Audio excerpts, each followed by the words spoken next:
এই ছেলে, ম্যাডাম। এখনো কি সুইসাইড করার ভূত মাথায় আছে নাকি গেছে? না, মাথায় নেই, চলে গেছে। যাক ভালো।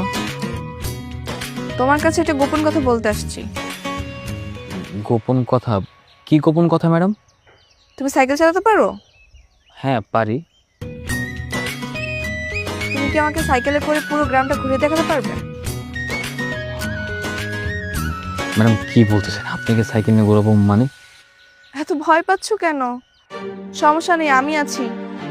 আমি থাকতে তোমার কিচ্ছু হবে না। না না ম্যাডাম, দেখেন আমি আপনাদের বাড়ির কাজের লোক। আপনার বাবা দয়া করে আপনাদের বাড়িতে আমাকে থাকতে দিয়েছেন, এর জন্য আমি আপনাদের প্রতি কৃতজ্ঞ। এখন আমি যদি আপনার সাথে সাইকেলে ঘুরি, লোকে কি বলবে, বা গ্রামবাসীর কেউ যদি জানতে পারে, আমাকে আস্থা রাখবে না। আচ্ছা তাহলে রাতে চলো, আমরা রাতে ঘুরবো। সবাই যখন ঘুমিয়ে পড়বে তখন বের হবো, তাহলে কেউ দেখবে না। আচ্ছা ঠিক আছে ম্যাডাম, আপনি যখন বলছেন।